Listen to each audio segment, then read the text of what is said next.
Good, thank you very much. Good. What credit union are you with, by the way? First Mid-America Credit Union. And we were just talking before the recording. You've been there you've been CEO for 4 years, right? Yep, and I've been there for a total of 16. Okay. You were there. Right. Nice little seamless, smooth transition There you from. go. Exactly right. Yep. So, how did that process take place? Going from what was your previous position?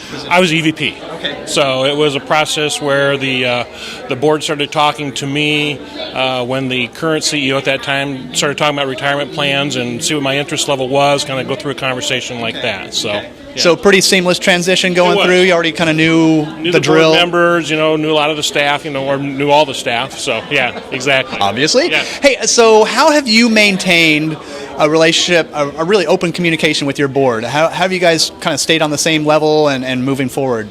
Well, I think in our particular case, the key there is the chairman. Our chairman is just so supportive that, he's accessible at any time that I need it, that senior staff needs it and things. And that chairman, in our particular case, has been the real key to make sure that, things that are going on in the credit union that need to be conveyed to the board, that happens, things that I'm supposed to take care of, they let me take care of that where they don't get involved. So in our particular case, the chairman has been the real key. Oh, okay. Yeah. So, what do you guys do do you guys do something on a daily basis or a weekly basis to kind of maintain the communication so you guys are on the same page moving forward? Pretty much a weekly basis. I wouldn't say it doesn't happen every week, but pretty much a weekly basis. There's, either a phone call, he'll stop in, we'll meet for a half hour, whatever the case may be. And he's one of these that's just really involved. He stops in the branches on a regular basis, kind of understands what's going on at the branch level and things like that.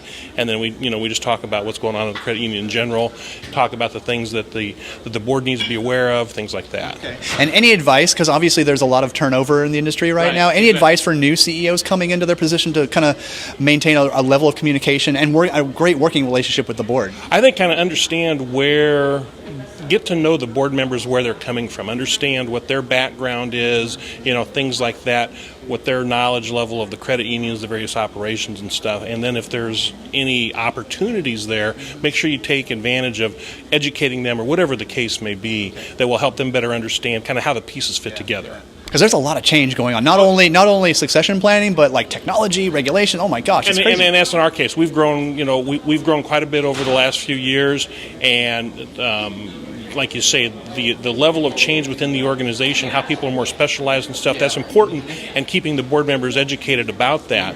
Especially if you have long-term board members who have seen the credit union grow, they might have certain expectations or thoughts with, well, this is how things used to happen. Things have changed dramatically, and so keeping them educated about those things is really important. That's a good move. Good. Yep.